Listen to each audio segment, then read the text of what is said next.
আগে শুনছি বাপ চাচা করেন গল্প শুনছি যে যেখানে থাকছে বাঘের ভাল্লুকের ভয়ে থাকা হারে নাই, দিনের বেলায় ডরাইছে। সেইগুনা জায়গা আমার এই মিয়া মানুষ বাঘ ভাল্লুক কিবা করে হাঁকা হাঁকা জায়গা গোনা টিকাইয়া বানাইছে, আর আজকে সেই জায়গায় মানুষ থাকা হারে না। হাইরে দুনিয়ার কি বিচার, মানুষের মাথায় কি?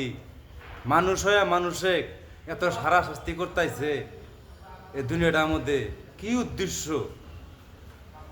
মানুষ কোনদিন একলা কি হারা? আল্লাহ নিজের স্বয়ং বানা দিছে, এই কারণে মানুষ হয়েছে। আল্লাহর জমিনে আল্লাহ পাঠা দিছে, মানুষের তো কোনো দোষ নাই। আর এই দুনিয়ার উপরে আসে হাইরা থাকার জন্য জায়গা হয় না।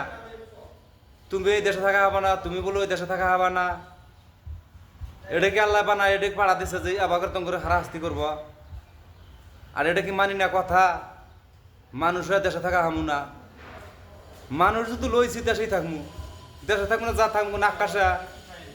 আকাশে কি জায়গা আছে যে আকাশে আঙ্গুর দিছে আল্লাহ বানায় আকাশে থাকুকা? তা তো না। দুনিয়ার উপর পাড়া দিছে, দুনিয়ার উপরে থাকবা নিয়ে দিছে, দুনিয়ার উপরেই মরবো, দুনিয়ার উপরে বেঁচে থাকবো। আনন্দ চাই না, সুখ চাই না, শুধু মেহনত করে খামু আর আটটুকু হয়ে থাকবো ঘরের তলে, ভাঙা ঘরের তলে। এটুকুই মনের আশা, এর বিনিময়ে আর কোনো আশা নাই, কোনো আশা নাই, কোনো আশা নাই। আল্লাহ জানি এটুকুই বরাবর রাখে। দালান খোটা পাকা বাড়ি আত্মি একদম বিল্ডিং মিল্ডিং কোনো কিছু দেওয়ার আশা নাই।